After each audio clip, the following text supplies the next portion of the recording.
Ako si Gian at ito ang mga hilig ko. Biyahe kung saan man, kalsada na maraming puno at halaman, mga lugar na hindi ko pa napupuntahan, pati na din klima na puno ng sorpresa. At higit sa lahat, syempre kalikasan, mga tanawin na nagbibigay kasiyahan, at hindi mawawala ang mga karanasan na aking babalik-balikan. Kaya naman, palagi kong sinasabi, piliin mo kung saan ka magiging masaya. I'm swimming in everything you said. I'm thinking about jumping in it. Instead, I got you skinny dipping deep inside my head.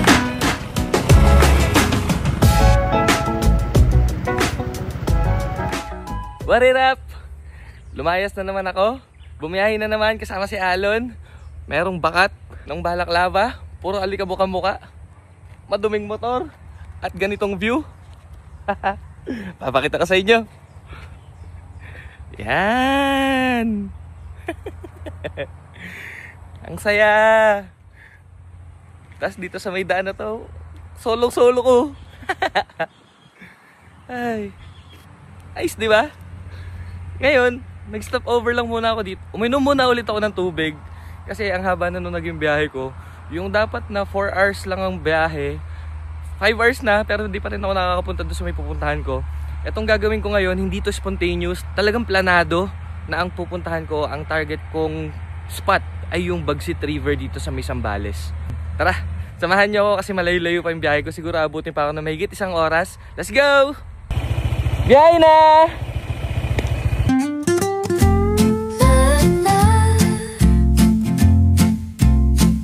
I used to rush through mornings, never noticed how flowers sway. Eh, may mga tupa. Tapos grabe, ang daming mga solar panels. Hanggang dun yun. Tapos pati rin dito sa may kabila, ito din. Hanggang dun din yan, pababa. Tapos yung view, bundok.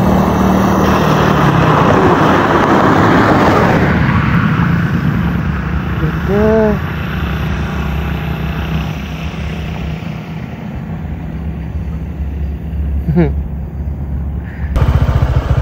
Grabe yung mga puno. Ito, mga nagbagsakan dito. Tapos pati dito meron dito.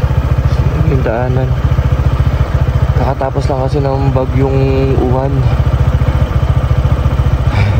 Lakas ang loob kong mag-ilog, no? Tara, diretsuhin natin to.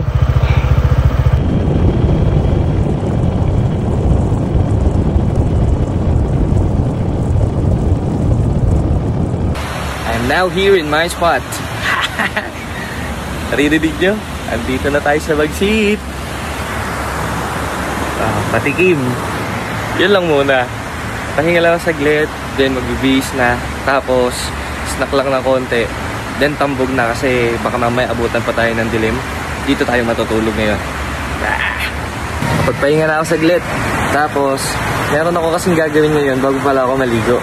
Meron ako ipapakita sa inyong parcel ko na bagay para sa mga gantong mga trip ko. Tapos yung isang masid na na-order ko, dumating na siya. Kung matatandaan nyo sa may huli kong video, 2 yung na-order kong masid. Tapos yung isa, nung dumating, hindi ko muna siya binuksan. Hinayaan ko siya na nakabag lang muna para pagka nasa ganito akong lugar, saka ko siya bubuksan. Ito siya, papakita ko sa inyo yung mga dala kong gamit. Yung chest bag natin, nandiyan yung mga gadgets, power bank, yung pangmalakasang tripod natin, yung bag, dito yung mga extra damit, saka yung pang-hygiene, pagkain natin, syempre yung favorite, di mawawala ito sa mga bayahin natin, kumari sweat, saka yung tubig, tapos yung hammock, syempre dinala ko pa rin, tapos ito yung masid, tapos ito yung isa na i-unbox natin ngayon. Samahan nyo ako, let's go! Ganda ng sikat ng araw. So, andito ako na sa may labas. Samahan nyo ako. Ipapakita ko sa inyo yung nabili kong parcel. Come on. So, ito siya. Ang compact lang niya. Taran! Kalat tabi. Cap zone. Ito yung kasama niyang bag. Tapos ito yung mga skeletal parts niya. Alam ko madali lang to ikabit eh. Hindi ko alam kung naririnig niyo ako or hindi kasi ang lakas nung ang tunog nung agos. Pero sana naririnig naman. Tapos ito yung tela niya. Ang ganda kasi meron siyang mesh part. So pagka nabuo na siya, ito ay camping chair. Hindi ka pagpapawisan. Oo, may mga kasama na pala kasi siyang tali. Tulad na to. Yun. Para kung saan siyang butas, doon siya. Op, shoot. Shoot. Shoot. Dali lang. Shoot. Shoot. Shoot. Shoot.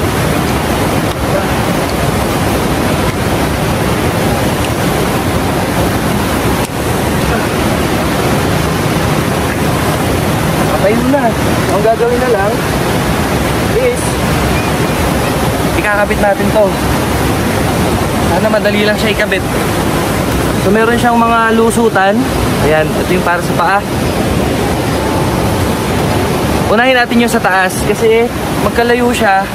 So batak. Mas maganda yun para pagka yung sandalan mo hindi lundo. Unahin natin siya ikabit.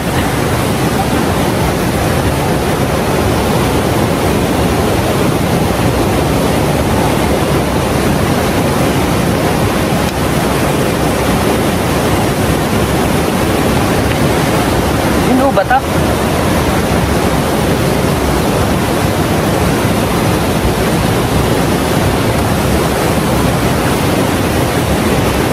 Medyo mahigpit kasi siya.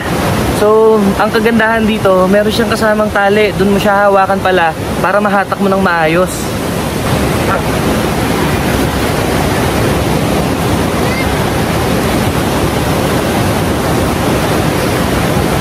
Ayan na. So far, masaya naman. Nasasatisfy ako doon sa mga features niya. Makapal yung tela. Tapos, kahit ba sabihin mong batak na yung mga parts niya, hindi mabilis maputol yung mga katawan. Ayun yung kagandahan sa kanya. Nice! Na-amaze ako. 10 out of 10.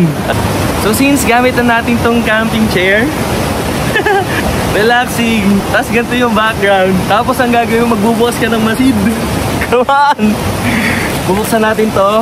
Tapos, eto na naman ulit yung gagamitin natin pangligo dito sa ilog. Parang ang saya lang kasi sa pakiramdam pagka ganun yung ginawa ko. Buksan ko na. Sana may kasama pa rin siyang sticker. Bali, same sila ng version. Version 3 na sleeveless. Yun! Ito ulit. Tapos, meron niyang sticker. Nice! Same size din pala to na binili ko kasi nga ang alam ko XL ako. Ito yung sticker. Masid. Masid. All good in the hood. Pakita pa rin natin itong nandito sa military niya. Yan. Masid. Ang pinakamaganda kasi dito sa may version na to, itong nasa likod niya, glow in the dark. Kaya ang ganda niya. Tapos yung nakalagay dito, be the fire that glows brightest in the darkest of nights. Ah, ang ganda. Nakaka-amaze. Tara, suotin natin to. And eto na.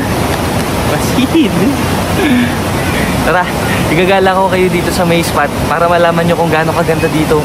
Tsaka, in fairness, kasi kakatapos lang nung bagyong uwan, ang ine-expect ko na abutan ko dito, konti lang yung tao, tapos hindi ganun kaganda yung tubig. Pero tingnan nyo naman yung nasa likod ko. Ang linaw, no? Ang saya. Tara, libot ko kayo. Nandito lang muna ako sa may tapat nung cottage ko. Yun yung pinakailog. Ang lakas ng current dun. Tapos pababa siya. Ito mukhang safe maligo dito. Yan, malalim pero at least merong mga harang. Hindi ka anurin. Tapos pababa ulit. Tapos dito yung sa may mababaw na part. Tapos may naliligo. And may mga cottages pa rin dun. Grabe yung tunog. Tapos ang makikita mong view, ganyan, no? Ganda. Siyang araw. Nice. Lakad pa tayo, come on.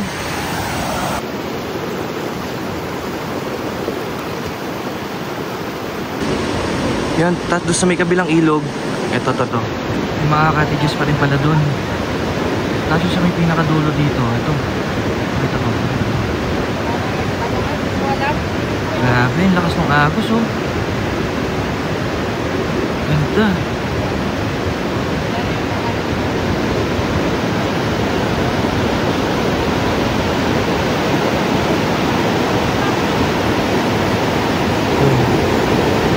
Ang ng agos dun. Nice. Ito sa malapitan.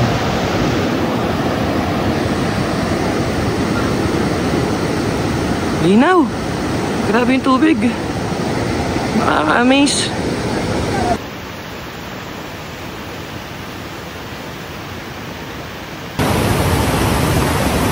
So yun yung buong lugar dito. Kakain na lang muna ako kasi nagugutom pa rin ako eh. Ito yung mga pagkain ko, pang snacks. Ayam burger. And yung tubig.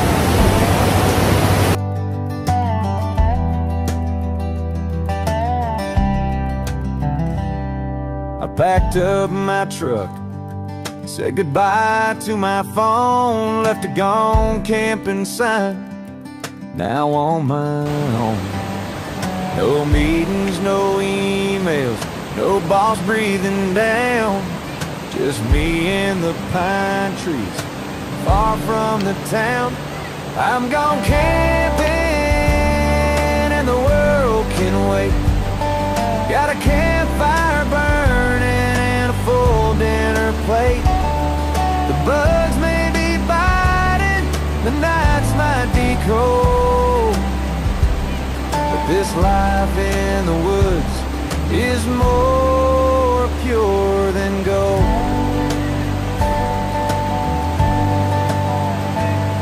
I traded my Wi-Fi for clear mountain streams. My calendar's now full of blue sky dreams. No traffic, no deadlines, no alarm clocks ring. Just a harmonica and a sleeping bag swing. I'm gone camping and the world can wait. Got a campfire burning and a full dinner plate. The stars keep me company, the moon lights my way. This tent of mine, I could live every day.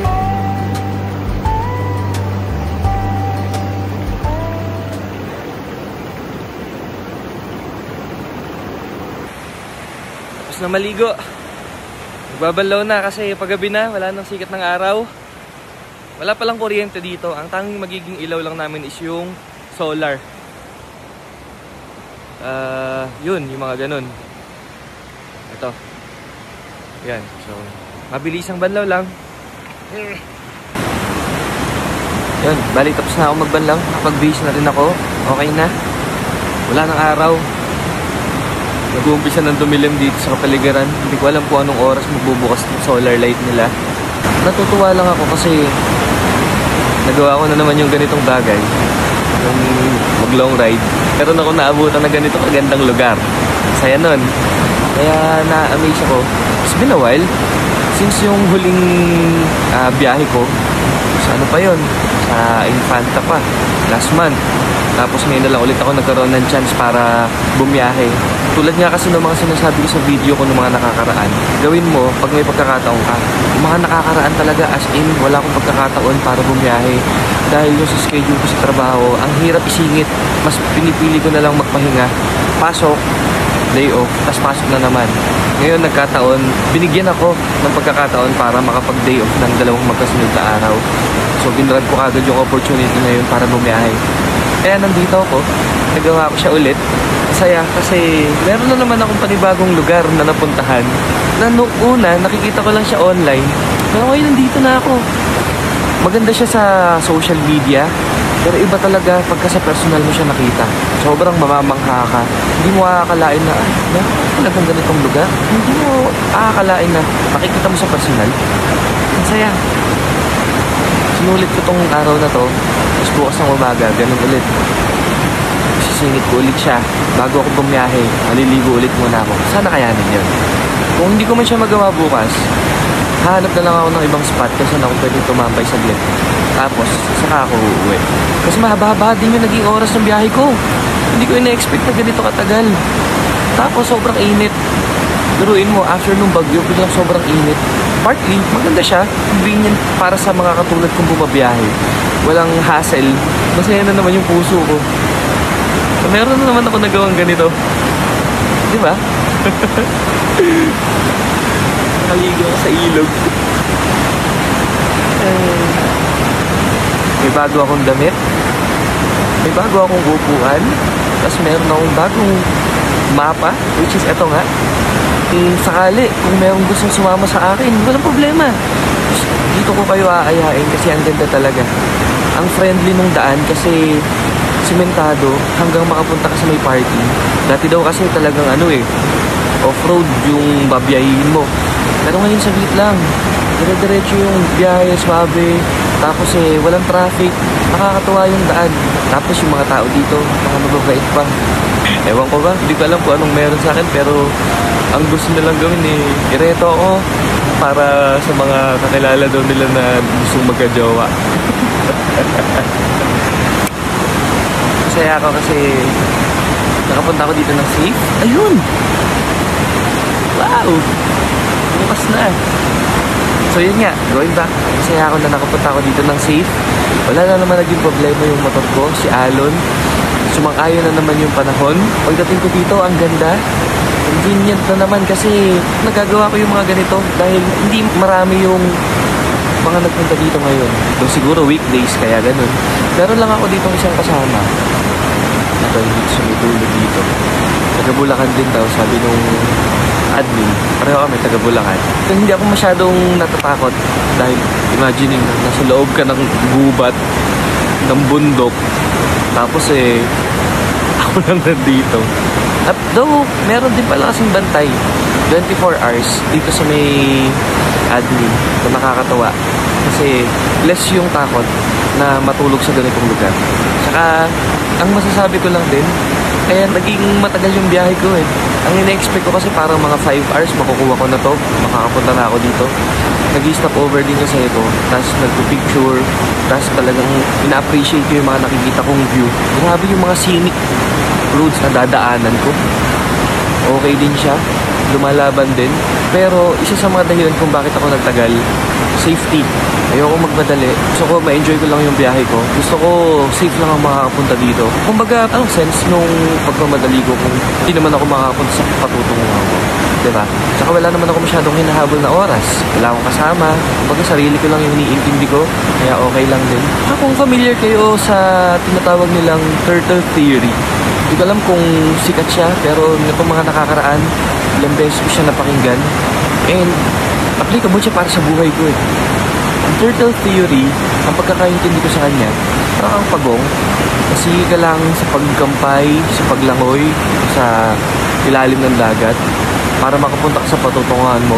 Hindi mo iniisip kung ano yung sasabihin ng iba. Hindi mo iniisip kung gaano kabilis yung iba.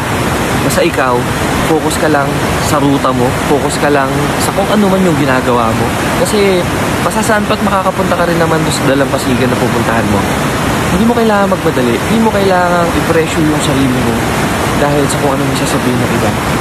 Hindi mo kailangan ma-rush sa buhay dahil sa tingin mo yung iba ang dami ng achievement. Take it slow. Para sa akin yun siya. Take it slow, savor the moment, enjoy your journey. Magugulat ka na lang, nandun ka na sa destination mo. Ang kagandahan kasi doon, hindi mo lang na-enjoy yung destination Na-enjoy mo rin yung biyahe mo Di ba? Na-enjoy mo rin yung journey ng buhay mo. And gusto ko siyang i-apply sa buhay ko. Kasi ang gandang mindset nun. Kung nanonood kayo ng vlog ni Gioong, yung isla kung saan nila nakilala si Domeng, namamana sila dun Magbabangka sila, pupunta sila dun sa may malalim kung saan maraming mga isda. Tapos, yung isa sa mga videos dun, meron silang nakitang pawikan. Dahan-dahan lang lumalangoy. Napaka-eleganting lumangoy. Ang ganda, ang ganda. Ayun yung next goal ko. Hindi maging pagong Next goal ko, bucket list ko, gusto kong matutong mag-free dive. Hindi ako marunong lumangoy. Pero syempre, lahat naman ng bagay, di ba, tututunan mo yan. Hindi ka magaling sa umpisa, okay lang yun. Pero ang maganda dito is, gusto mo siyang matutunan. At naman kasi nung magaling, nag-uumpisa sa umpisa eh. Hindi sila magaling agad. Pagdating pa lang ng starting line, ganun lang yun. Mahahasa mo lang siya pag ginagawa mo siya. Matututunan mo lang siya kapag ikaw mismo, personal experience mo siyang nagagawa. Tulad na to, ilang beses na akong nagpunta ng Zambales. Pero sobrang nabigla ako dito sa Palawig. Napakalayo niya. Ang layo niya. Pero natutunan ko yung daan. Kaya sa susunod, kung sakali magbabalik ako dito, gamay ko na siya. Na ako masyadong magtatagal kasi medyo kabisado ko na yung daan. So, ganun siya. Umpisahan mo siya nang hindi ka magaling. Okay lang yan. Gawin mo siya ng paulit-ulit para ikaw ay gumaling. So, di ba ganun naman talaga? Kapag gusto mo yung isang bagay, gagawan mo ng paraan. Kapag gusto mo yung isang bagay, iisip ka ng paraan para magawa mo siya, para matutunan mo siya. Hindi ka titigil para makuha mo yun. Pag nakuha mo na yun, success, achievement. Hahanap ka na naman ng panibagong experience. Kaya nga may bucket list, diba? Hahanap ka na naman ng hindi mo pa nararanasan. Tapos gagawin mo siya. Yun. Ganun siya. Kaya ngayon, lahat ng mga pwede kong gawin, lahat ng mga kaya kong gawin, lahat ng mga gusto kong gawin pag may pagkakataon, gagawin ko. Yung naisip ko ngayon. Magpo-focus muna ako sa sarili ko. Magpo-focus ako para mag-explore. Magpo-focus ako mag-gain ng maraming karanasan. Ito-document ko siya katulad ng ginagawa ko ngayon. Para meron akong babalikan. Tanda ko, ay, grabe. Grabe yung ginawa ko ng kabataan. Ganun. Masaya. Masarap. Nakaka-enjoy. Nakakabighani pagka meron kang mga ganitong nakikita. Nakakamangha kapag meron kang mga bagay na natututunan. Tapos isi-share mo siya sa iba. Nice. Experience is the best teacher na pwede mo i-share sa iba. Para kapag sila na yung gagawa ng bagay na yun, meron na silang mga stock knowledge, backup ideas kung ano yung mga pwedeng gawin. Hindi sila yung mag-uumpisa sa scratch kasi tinulungan mo. Dami ko pang naiisip. Nakakapagod to yung ginagawa ko na to. Pero yung pagod na physical, pag tinulog ko to bukas wala na eh. Iba yung pahinga na nabibigay na to. Yung dulot niya para ma-recharge ka sa reality. Kasi sa mga hindi nakakaalam, per months, sa food industry, ito yung pinaka nakakapagod na season. And totoo siya. Dumodoble na yung mga nagiging volume ng customer namin. Hindi lang yun eh. Yung mga challenging customers din, ang dami na nila, nakaka-drain. Kaya minsan, pag may pagkakataon na paghanap ako kung saan ako pupunta, alam niyo yun, nagigets niyo, tatarget lang ko yun. Tapos pag may chance, boom! Bang! Pupuntahan ko na. Tulad ngayon, ito yun. Ito yung sinasabi ko na yun. Nagawa ko siya. Kasi nakakapagod talaga ng mga nakakaraan. Tapos pag uwi ng bahay, mag-i-scroll lang ako sa social media. Maghahanap ako ng kung saan man ako pwede magpunta. Isa ito sa mga nakikita ko. And napakaganda nito. Tapos yun. Ito na. Kaya sa mga susunod na araw, hindi ko alam kung kailan ko ulit magagawa to. Okay lang. Basta pag may pagkakataon, gagawin ko siya. Pag may chance, igagarap ko yun. Hindi ko papakawalan para masulit ko. Kada oportunidad na ibibigay sa akin, na ihahain sa akin, kakabigin ko. Kasi experience to eh. Hindi ako talo dito. Ito to sa gain to sa akin. Ano ko nasabing gain? Isa to sa pinakamalayong biyahe, pinakamatagal na biyahe na naranasan ko. Ibig sabihin, nasubukan ko yung sarili ko doon. Ay, kaya ko siya. Sa mga susunod, kailangan yung gagawin ko na biyahe mas matagal. Titingnan ko kung hanggang saan yung kakayanin ko. Wala namang masama if you're going to push your limit, di ba? Para malaman mo kung hanggang saan yung hangganan mo. Salitin ko to. Kain lang din ako ng hapunan dito sa pwesto ko dahil madilim na dito sa cottage. Oh, hindi nyo nakita, no? Prepare ko lang yung food ko and kain ako. Alam niyo kung ano yung pagkain ko?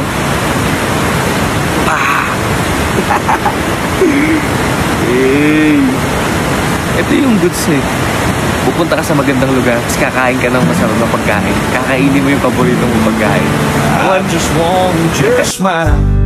It lights up my day, and every little moment it washes pain away.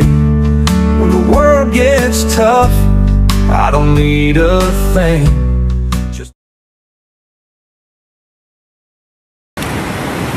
Sa kumain, siyempre yung makakala, hindi pwedeng kung saan. Right. So yun, all set. Nagawa na lahat ng mga dapat gawin ngayong araw na to. Isa lang ang ibig sabihin yan, tulugan time. Grabe ang aga pa. 6:30 pa lang, pero yun yung plano ko kagad gawin. Kasi wala na kayo pwedeng gawin eh. Hindi naman pwedeng mag-cellphone ako. Kasi wala rin naman signal dito. I-conserve ko yung battery ng phone ko. Para syempre, ma-document ko pa yung mga gagawin ko bukas. Right? So, good night everybody. Bukas na lang ulit. Peace out.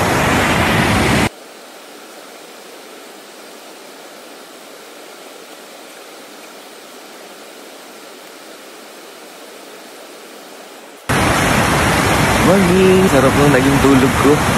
Halata naman sa may boses ko, di ba? Kasi sobrang lamig, yung malayong nararamdaman ng lalamunan ko ngayon. Tapos lumagdag pa, sinipon ako lalo. Halos alas 7 na ng gabi, nakatulog ako. Tapos nagising ako ngayon, alas 6 ng umaga. Grabe, ang sarap gumising pag ganito. Ay.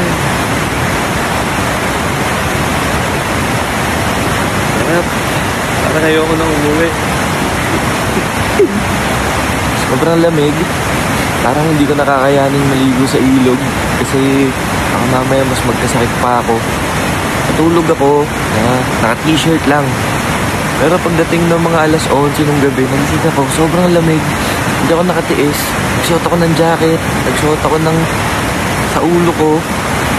Sinuot ko yung pantalon, saka yung medyas. Grabe talaga yung ginaw. Hindi ko kinaya. Ayun, after nun, nakatulog naman ako ng mahimbing. Tapos ang kagandahan din kasi, yung hammock ko, merong built-in na kulambo. So hindi naman ako nilamok. Ngayong umaga, ang gagawin lang natin, pupunta tayo sa may tindahan sa may taas. Titignan natin kung ano yung mga available na pwede natin pang breakfast. Morning! Falls, ayun. Yun na. Hindi naman kasi yung gaano kalinaw yung tubig, oh. Grabe. Halos nagkukulay green or blue na siya sa sobrang linaw niya. Please. Tara, doon tayo sa may tindahan.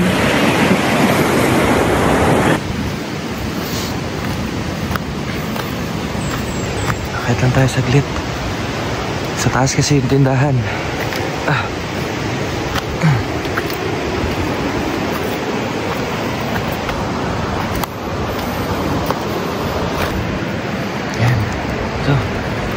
Kinausap ako nung tendero doon, yun na patagal yung usapan. Tapos ngayon, ang nabili ko sa kanila, itong kape, dalawang biskwit. So, tara, kain tayo agahan. Enjoy the day, come what may. Let's just smile, lead the way. Sabi ko hindi ako maliligo na. Pero hindi ko matiis kasi ang ganda talaga dito. So, kahit mga saglit maliligo tayo bago tayo sumibat. Ando na yung araw. So come on! It's a happy day, beautiful day. All the clouds have moved away. It's a happy day, a beautiful day. The joy is here to stay. Natigil ako sa pagligo kasi biglang may ginawa dito eh. Papakita ko sa inyo.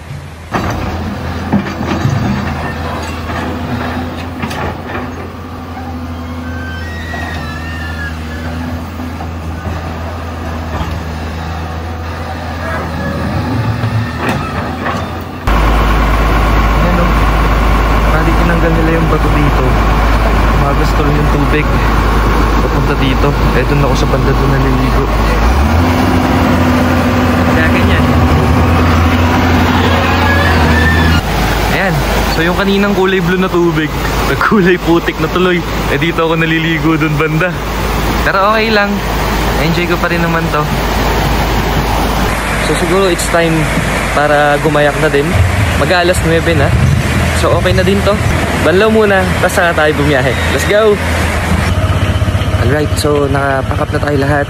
Ito yung mga gamit natin sa kubo, okay na rin. Yung mga kalat natin naligpit na, natapon na sa basurahan. Ready to go na tayo. Bali, ang gagawin na lang natin, papainitan na lang si Alon, then si Bat na. Malayo na yung narating nung backhoe. Sobra yung ginagawa nila pag-uukay. Yung iba sa gilid na lang muna naliligo. Kasi nga yung iba, marumi pa yung yung tubig kasi nga nahalukay. So tara, biyahe na tayo pa uwi. Ito si Alon. Ready na siya bumiyahe, oh. Alam, Bagsit River. Let's go! It's time to biyahe! The morning sun warms my face. A cup of coffee, a quiet place. Leaves rustle softly in the breeze. These little Hindi ko alam kung anong banda na to, pero parang basta nasa Olongapo na ako. Naabutan ako ng ulan. Tapos magkakapote na sana ako. Ang problema ko, ang lakas ng buhos niya. Nahihirapan ako bumiyahe pagka ganun eh. Wala akong makikita. Kaya ang plano ko ngayon, magpapatila na lang muna ako. Yan. Medyo humina-hina na siya ng konti. Mas mahina pa dyan, tapos babiyahe na ako para hindi ako abuti ng gabi sa daan. Ang saya. Ang galing, nakakatawa. Nandito pa din ako sa may dinalupihan, pero wala nang ulan. So, kailangan ko ulit magpalit ng suot kasi mahirap bumiyahe pagka nakaganito nakakapote. Tapos vulcanized style pa tong kapoting nabili ko. Para sure kasi hindi ako nababasa. Yun nga lang ang bigat niya. Tapos, kailangan ko magsuot ulit ng sapatos kasi nagtsinelas ako eh. Siyempre for my safety din. Tsaka mas madali bumiyahe pagka ganun eh. Pagka naka-jacket lang, naka-sapatos, tapos hindi gantong mabigat yung suot mo. So magpapalit lang ako ng gamit, ha? Feels, maybe it's okay, I played Cupid, otherwise I'd be stupid. Learn to be just me, gotta learn to smile and be happy. Gotta know when it's meant to be and when it's not.